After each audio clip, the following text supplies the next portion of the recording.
بسم اللہ الرحمن الرحیم۔ السلام علیکم ورحمۃ اللہ وبرکاتہ۔ ناظرین کرام، نبی اکرم صلی اللہ علیہ وسلم کی سیرت طیبہ کے حوالے سے ہم نے ویڈیوز کا ایک سلسلہ شروع کیا ہے۔ اس سے قبل 2 ویڈیوز کے اندر حضور اکرم صلی اللہ علیہ وسلم سے پہلے عرب کے حالات اور آپ کے خاندان کے حوالے سے ابتدائی معلومات آپ سے شیئر کی جا چکی ہیں۔ آپ صلی اللہ علیہ وسلم کے جد امجد عبد المطلب، جو کہ عبداللہ کے والد محترم تھے، وہ بیسیکلی ان کا اصل نام جو تھا وہ شیبہ تھا۔ جب ان کے چچا مطلب ان کو مدینہ سے مکہ لے کر واپس پلٹے تو وہ اپنے چچا کے ساتھ اونٹ پر سوار تھے۔ جیسے ہی مطلب اپنے بھتیجے کو لے کر مکہ میں داخل ہوئے، جن کا اصل نام شیبہ تھا، تو لوگوں نے کہا عبد المطلب، یعنی مطلب کا غلام آ گیا، مطلب کا غلام آ گیا۔ اس طرح کی آوازیں لگی تو پھر بعد میں لوگوں نے ان کے اصل نام کی بجائے عبد المطلب کے نام سے ہی انہیں پکارنا اور یاد کرنا شروع کر دیا، لیکن حالانکہ حقیقت میں اصل میں نام ان کا شیبہ تھا۔ اب آئیے چلتے ہیں کہ عبد المطلب کے حالات زندگی کیا تھے۔ مطلب کا انتقال ہوا تو عبد المطلب سمجھدار ہو چکے تھے، دست و بازو مضبوط ہو چکے تھے اور جسم میں توانائی آ چکی تھی۔ اس لیے چچا کا کام انہوں نے سنبھال لیا اور سقایا اور رفادہ ان کے ہاتھوں میں آ گیا۔ آبادی میں تو کنویں تھے ہی نہیں، جو کچھ تھے مکہ کے اطراف میں تھے، اور وہ بھی ادھر ادھر منتشر۔ حاجیوں کے لیے پانی وہیں سے لایا جاتا اور کعبہ کے پاس کچھ حوض ہوتے، ان حوضوں میں یہ پانی بھر دیا جاتا، مگر ان حوضوں کو مستقل بھرتے رہنا، پھر آئے دن کی صفائی کرنا ایک بڑا دقت انگیز مسئلہ تھا۔ اس میں بڑی پریشانی ہوتی اور طرح طرح کی زحمتوں کا سامنا ہوتا۔ چنانچہ عبد المطلب اس حوالے سے شدید فکر مند تھے۔ چاہے زمزم کے متعلق مشہور تھا کہ اس کا پانی شیریں اور خوش سیکا تھا، کبھی خشک بھی نہ ہوتا اور جتنی ضرورت ہوتی حاصل ہو جاتا تھا۔ لطف یہ کہ نہ کوئی زحمت اٹھانی پڑتی، نہ کسی قسم کی پریشانی ہوتی۔ لہذا عبد المطلب کو اس کا خیال آیا، چنانچہ لوگوں سے پوچھا زمزم کو کس نے بند کیا اور کیوں بند کیا گیا؟ جواب ملا، یہاں پہلے قبیلہ جرہم کی حکومت تھی، ان کا آخری تاجدار مزاج جرہم ہی تھا۔ جب اس کی قوم بگڑ گئی اور بناؤ سے زیادہ بگاڑ کے کام کرنے لگی تو بنو خزاعہ کو ناگوار ہوا۔ انہوں نے جرہم کو بے دخل کرنے کا فیصلہ کر لیا، چنانچہ اس کے لیے انہوں نے جنگ بھی کی، جس میں میدان بنو خزاعہ کے ہاتھ رہا۔ لہذا اب جرہم کو یہاں سے جانا پڑا۔ جاتے وقت مزاج سے اور تو کچھ نہ بن پڑا، البتہ کعبہ میں جو نذرانے تھے ان کو اس نے زمزم کے اندر ڈال دیا اور اوپر سے اسے بند کر دیا۔ یہ سن کر عبد المطلب نے کہا، اچھا تو جب تک زمزم کی کھدائی صفائی نہ ہو جائے اور پہلے کی طرح وہ پھر سے روان نہ ہو جائے، اس وقت تک میں چین اور سکھ سے نہیں بیٹھوں گا۔ پھر ایک رات وہ سو رہے تھے کہ سوتے اچانک ہی آواز سنی، زمزم کی کھدائی کرو، اور پھر یہ غیبی آواز مسلسل بڑھتی رہی اور جس سے ان کی ہمت اور بڑھ گئی۔ چنانچہ کھدائی شروع ہو گئی، لیکن یہ کوئی آسان کام نہ تھا، جان توڑ محنت کرنی پڑی، خون پسینہ ایک کر دیا، تب کہیں جا کر پانی نکلا۔ زمزم میں مزاج کی تلواریں بھی ملی اور کعبہ کے وہ نذرانے بھی ملے۔ نذرانوں میں سونے کے 2 ہرن بھی تھے۔ عبد المطلب نے تلواروں سے کعبہ کے دروازے بنوائے اور ہرنوں کو ان کے دونوں طرف رکھ دیا کہ کعبہ کی زینت بڑھے گی۔ زمزم کی کھدائی میں عبد المطلب تھک کر چور ہو گئے تھے، جس کا دل پر کافی اثر ہوا اور تنہائی کا احساس شدت سے ستانے لگا۔ اس وقت ان کے ہاں صرف ایک ہی اولاد تھی جس کا نام حارث تھا۔ لہذا انہوں نے نظر مانی اور اللہ تعالیٰ سے دعا کی، خدایا اگر تو مجھے 10 بیٹے عطا فرمائے اور سب کے سب جوان ہو کر میرے ہاتھ بٹانے لگیں تو ایک بیٹے کو تیرے نام پر قربان کر دوں گا۔ عبد المطلب کی یہ آرزو پوری ہوئی۔ اللہ نے ان کو 10 بیٹے دیے، سب پلے بڑے جوان ہوئے اور ان کا ہاتھ بٹانے لگے۔ اب نظر پوری کرنے کا وقت آ گیا۔ عبد المطلب نے بیٹوں کو جمع کیا اور سارا قصہ بیٹوں کے سامنے سنایا۔ بیٹے بولے، ابا جان ہم سب دل و جان سے حاضر ہیں، جس کو چاہیں آپ قربان کر ڈالیں۔ باپ نے کہا، تو اچھا الگ الگ تیروں پر اپنے نام لکھ کر لاؤ۔ چنانچہ سب بٹے گئے اور مختلف تیروں پر الگ الگ اپنے اپنے نام لکھ کر لے آئے۔ عبد المطلب نے تیروں کو لیا اور کعبہ میں آئے، وہاں فال نکالنے والے سے ملے اور اس کو وہ تیر دے دیے کہ معلوم کرے کہ بتوں کا مہاراجا، یعنی اس دور کا جو ان کا بت تھا ہبل، اس کو کون سا تیر پسند ہے، یعنی کس بچے کی قربانی لگے گی۔ اس وقت مکہ میں رواج تھا کہ جب کوئی اہم کام درپیش ہوتا تو تیروں سے فال نکلواتے۔ اس طرح دیوتاؤں کی مرضی معلوم کرتے مہنت یا پروہت تیروں کو لے جاتا اور دیوتاؤں کے سامنے خاص طریقے سے پھراتا۔ جس تیر کا منہ دیوتا کی طرف ہو جاتا سمجھتے کہ بس یہی دیوتا کو پسند ہے، پھر اسی کے مطابق وہ عملی قدم اٹھاتے۔ مہنت نے عبد المطلب کے تیر حبل کے پاس پھرائے تو چھوٹے بیٹے عبداللہ کا نام نکلا۔ عبداللہ عبد المطلب کے چہیتے بیٹے تھے اور اپنے بھائیوں میں سب سے زیادہ انہیں محبوب تھے، لیکن وہ کیا کرتے، مجبور تھے۔ ان کو ذبح کرنے کے سوا کوئی چارہ نہ تھا کہ حبل بت کو وہی پسند تھا۔ چنانچہ عبد المطلب نے بیٹے کا ہاتھ پکڑا، انہیں لے کر زمزم کے پاس آئے کہ وہیں قربان گاہ تھی، جس کو جو کچھ کرنا ہوتا وہیں لا کر کرتا۔ اصاف اور نائلہ کے حضور کہ یہ ان کے دو بڑے دیوتا تھے، یہ خبر لوگوں کے دلوں پر بجلی بن کر گری اور جنگل کی آگ کی طرح سارے شہر مکہ میں پھیل گئی۔ جو جس حال میں تھا عبد المطلب کی طرف دوڑ پڑا اور آنن فانن سارے لوگ اکٹھے ہو گئے۔ جسے دیکھے اس کی زبان پر یہی تھا، نہیں نہیں عبد المطلب، اسے ہرگز نہیں ذبح کیجیے گا۔ عبد المطلب عجیب کشمکش میں پڑ گئے، بولے میں تو نظر مان چکا ہوں، نظر پوری کرنا ضروری ہے، آخر میں کروں تو کیا کروں؟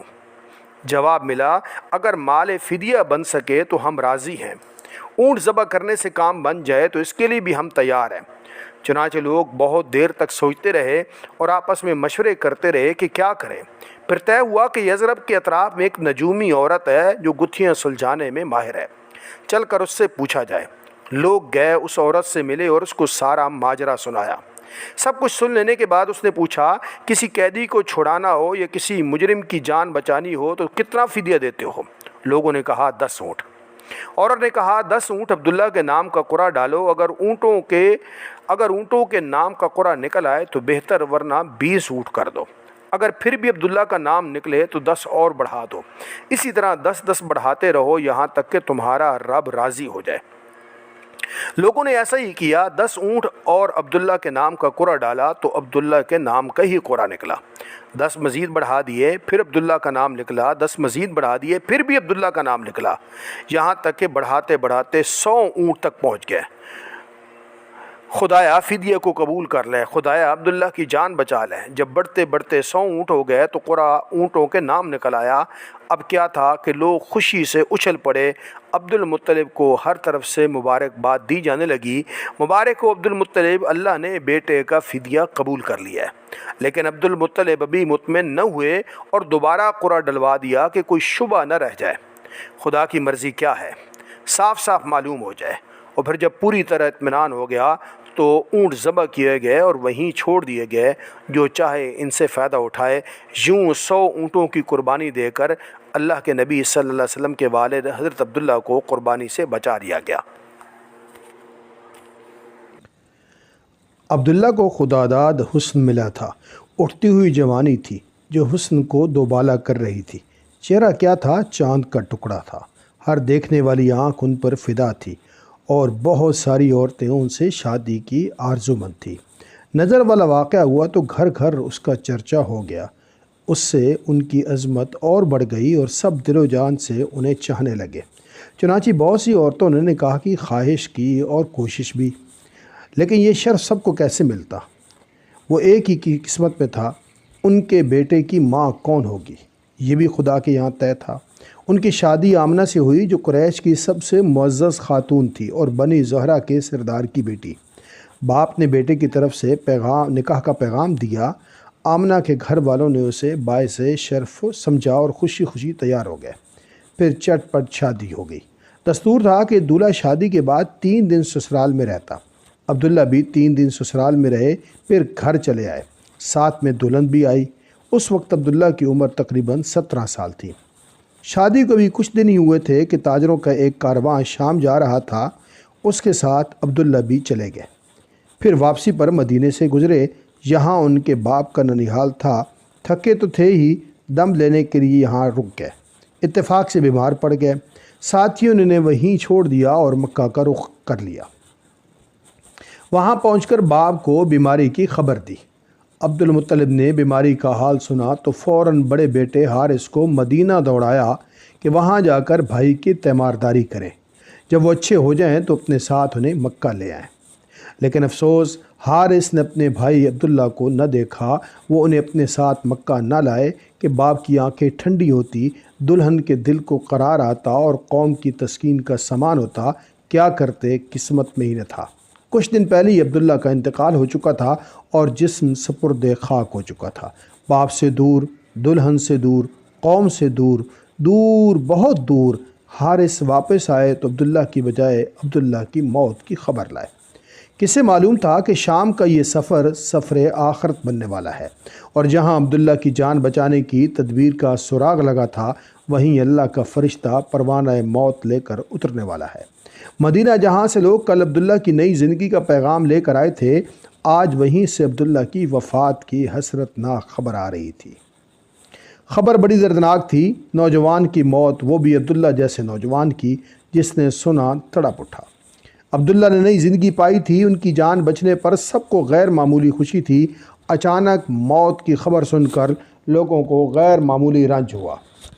تقریباً ساری قوم سوگوار تھی، ہر طرف اداسی چھائی ہوئی تھی۔ بوڑھے باپ پر تو رنج و غم کا پہاڑ ٹوٹ پڑا تھا۔ صدمے سے دل پاش پاش ہو گیا۔ عبداللہ کی موت پر صبر آئے تو کیسے؟ اور آمنہ کا تو سہاگ ہی اجڑ گیا۔ دل کی دنیا ویران ہو گئی، سارے ارماں حسرتوں میں تبدیل ہو گئے۔ کتنی امیدیں تھیں جو خاک میں مل گئی، کتنے حسین خواب تھے جو شرمندہ تعبیر نہ ہو سکے، کتنی آرزوئیں اور تمنائیں تھیں جو سینے میں ہی دفن ہو کے رہ گئی۔ کل کو جو خاتون قریش کی نازنینوں کی نگاہ میں قابل رشک بنی ہوئی تھی، آج اس کی حالت قابل رحم تھی۔ جو سر دوسرے سروں کے درمیان شرف و عزت سے اونچا ہو رہا تھا، آج وہ رنج و غم سے وبال دوش بنا ہوا تھا۔ عبداللہ کا انتقال ہوا تو آمنہ امید سے تھی۔ اللہ کی قدرت کچھ ہی پہلے حبل دیوتا کی جان لینے پر تلے ہوئے تھے۔ حبل دیوتا عبداللہ کی جان لینے پر تلے ہوئے تھے، مگر اللہ نے انہیں بھیڑ چنڈے سے بچا لیا۔ اس وقت تک ان کے پاس اللہ کی ایک عظیم امانت تھی، انسانیت کی سب سے بیش قیمت متاع تھی۔ جب تک وہ کسی کے سپرد نہ ہو جائے، ناممکن تھا کہ عبداللہ اس دنیا سے چلے جائیں۔ اب وہ امانت آمنہ کو سونپی جا چکی تھی۔ عبداللہ سے اللہ کو جو کام لینا منظور تھا وہ پورا ہو چکا تھا۔ اللہ نے انہیں اٹھا لیا، اب کوئی فدیہ کام نہیں آ سکتا تھا۔ تقدیر کا فیصلہ اٹل تھا۔ دوشنبہ کا دن تھا، ربیع الاول کی 12 تاریخ تھی۔ آمنہ کے ہاں ولادت ہوئی۔ نومولود بچہ بہت ہی خوبصورت تھا، چاند بھی اس کے سامنے پھیکا تھا۔ آمنہ نے اپنے سسر عبد المطلب کو خبر کی کہ آ کر پوتے کو دیکھ لیں۔ عبد المطلب دوڑے ہوئے آئے اور نظر پڑتے ہوئے کھل اٹھے کہ ایک تو لڑکا ہے اور وہ بھی عبداللہ کا۔ وہ خوشی سے نہال ہو گئے۔ چنانچہ بچے کو گود میں لیا، سینے سے لگایا، ماتھے پر بوسہ دیا، پھر اسے لیے ہوئے کعبۃ اللہ پہنچے۔ اس کا طواف کیا اور بچے کا نام محمد رکھا۔ محمد کے معنی ہے ہر لحاظ سے قابل تعریف، وہ جسے سب پسند کریں، سب اچھا کہیں۔ پھر ولادت کے 7ویں دن عبد المطلب نے اونٹ ذبح کرایا اور قریش کی دعوت کی۔ لوگ کھانے سے فارغ ہوئے تو لوگوں نے پوچھا کہ کیا نام رکھا ہے؟ آپ نے پوتے کا نام محمد رکھا ہے، کوئی خاندانی نام کیوں نہیں رکھا؟ تو انہوں نے کہا کہ میں نے غیر معمولی نام اس لیے رکھا ہے کہ آسمان پر بھی اس کی تعریف ہو اور زمین پر بھی۔ محمد سے مراد کہ جو خالق کو بھی پیارا ہو اور مخلوق کو بھی۔ قریش میں اونچے گھرانوں کی عورتیں اپنے بچوں کو دودھ خود نہیں پلاتی تھی، دیہاتوں سے دائیوں کی ٹولیاں آتی اور وہ بچوں کو اپنے یہاں سے لے جاتی، ان کو دودھ پلاتی، ان کی پرورش و پرداخت کرتی۔ پھر جب وہ بڑے ہو جاتے تو واپس کر جاتی اور دوسرے بچے لے جاتی۔ اس سے بچے خوب تندرست رہتے اور فصیح عربی زبان بھی سیکھ لیتے۔ مگر دائیوں کے آنے کے موسم متعین تھے۔ محمد عربی صلی اللہ علیہ وسلم کی ولادت ہوئی تو اس وقت کوئی دائی نہ ملی۔ عبداللہ کا بھائی تھا ابو لہب، اس کی ایک باندی تھی سویبہ۔ وہ 2-3 دن تک آمنہ نے خود دودھ پلایا، پھر بچے کو سویبہ کے حوالے کر دیا کہ جب تک کوئی دائی نہ ملے اس کو دودھ پلائے۔ سویبہ نے بس کچھ ہی دن دودھ پلایا تھا کہ قبیلہ بنی سعد کی دائیاں آ گئی۔ دائیاں بچے تلاش کرنے لگی، وہ گھروں میں جاتی، ماؤں کو اپنی خدمات پیش کرتی۔ مائیں جس کو پسند کرتی اپنا بچہ اس کے حوالے کر دیتی۔ ساری ماؤں نے دائیاں چن لی اور ساری دائیوں کی گودیں بھر گئی۔ ہاں صرف ایک دائی رہ گئی، اس کو کسی نے نہ پوچھا، اس لیے کہ ذرا کمزور اور لاغر تھی، مفلسی کا بھی شکار تھی۔ یہ تھی ابو زبیب کی بیٹی حلیمہ، اور وہ بچہ بھی صرف ایک ہی رہ گیا کہ دائیاں اس سے دور ہو رہی ہیں اور کوئی اسے لینے کے تیار نہ تھا۔ وہ بچہ عبداللہ کا بیٹا محمد تھا۔ دائیوں نے سنا کہ محمد صلی اللہ علیہ وسلم یتیم ہے، باپ کے سایہ سے محروم ہے، اس لیے انہوں نے اس کی طرف توجہ نہ کی۔ انہوں نے اس کی پرورش کو حقیر جانا اور اس کو دودھ پلانا بے سود سمجھا۔ وہ بولی، اس یتیم کو لے کر کیا کرے؟ اس کا دادا ہمیں کیا دے گا؟ ماں سے بھی کیا مل جائے گا؟ اب واپسی کا وقت آیا کہ دائیوں نے گھر لوٹنے کا ارادہ کیا۔ ہر ایک خوش تھی کہ اس کی گود میں بچہ ہے۔ حلیمہ کا شوہر بھی ساتھ تھا۔ حلیمہ نے اس سے کہا، بخدا مجھے شرم آتی ہے کہ ساری سہیلیوں کی گودیں بھری ہوئی اور میری ہی گود خالی رہے۔ میں تو جاتی ہوں، اس یتیم کو ہی لے لیتی ہوں۔ خالی ہاتھ لوٹنے سے یتیم کو لے جانا بہرحال بہتر ہے۔ شوہر نے کہا، جاؤ جاؤ لے آؤ، کیا حرج ہے؟ ہو سکتا ہے کہ اللہ تعالیٰ اسی میں ہمیں برکت دے۔ چنانچہ حلیمہ بچے کو لینے کے لیے آمنہ کے پاس پہنچی۔ آمنہ کو ملال تھا کہ ان کے لال کو کسی نے نہ پوچھا۔ سہیلیوں کے بچے ہاتھوں ہاتھ لیے، مگر ان کے جگر پارے کو کسی نے لینا گوارا نہ کیا۔ حلیمہ نے بچے کو لیا تو آمنہ کا بجھا ہوا چہرہ بھی خوشی سے دمک اٹھا۔ حلیمہ نے محمد صلی اللہ علیہ وسلم کو چھاتی سے لگایا اور منہ میں سوکھی پستان دے دی جس میں دودھ برائے نام ہی تھا۔ لیکن حلیمہ کی حیرت کی انتہا نہ رہی۔ پستان منہ میں دیتے ہی انہیں ایسا معلوم ہوا جیسے دودھ کی سوتیں جاری ہو گئی۔ یکایک چھاتی بھر گئی۔ بچہ دودھ پی رہا تھا اور دودھ اس کے منہ سے ٹپکا پڑا رہا تھا۔ محمد سیر ہو چکے تو حلیمہ کے بچے نے بھی جی بھر کر دودھ پیا، حالانکہ اس سے پہلے تنہا اس کے لیے دودھ ناکافی ہوتا تھا۔ پیتا لیکن کبھی سیر ہونے کی نوبت نہ آتی، چھاتی چوسنا اور چوس کے رہ جانا۔ حلیمہ کی ایک اونٹنی تھی، دبلی پتلی، بالکل مریل۔ بھوک لگی تو شوہر اسے دونے اٹھے۔ آنکھیں پھٹی کی پھٹی رہ گئی۔ وہ تھن جو ہمیشہ سوکھا رہتا آج بالکل بھرا ہوا تھا اور دودھ خود بخود ٹپکا پڑ رہا تھا۔ شوہر نے خود بھی پیا، بیوی کو پلایا اور دونوں نے جی بھر کر پیا۔ رات ہوئی تو دونوں نے بچوں کو پہلو میں سلا لیا، پھر خود بھی سو رہے۔